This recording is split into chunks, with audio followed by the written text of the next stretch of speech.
Ұйымдасқан қылмыстық топ құрып, салықтан жалтарғандар сотты болды. Қылмыстық істер жөніндегі мамандандырылған аудан аралық сотында бірнеше айдан бері қаралып жатқан 363 томдық іске нүкте қойылды. Судья Мадалиевтің айтуы бойынша 12 адам бірге отырып бухгалтерлік құжат дайындап, коммерциялық мекемелерге сатып отырған. Салдарынан мемлекетке салық түспей 322 миллион шығын келтірілген.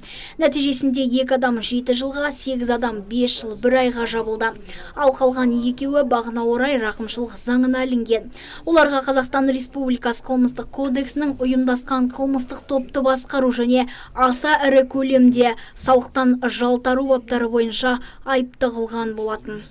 Сотталған тұлғалар 2013 жылы ұйымдасқан қылмыстық топ құрып, жалған бухгалтерлік құжаттарды сатып, басқа коммерциялық фирмаларға. Нәтижесінде 300 миллион теңгеден аса салық төленбеген мемлекет бюджетіне.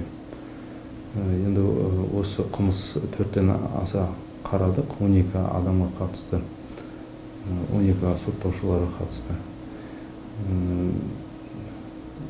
Әр адамның, әр сотталушының рөліне қарап сот жаза мерзім берген.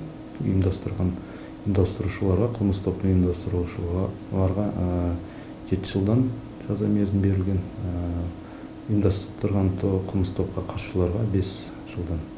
Сонымен қатар 2 сотталған тұлға 2016 жыл заңына сәйкес амнистияға түсіп,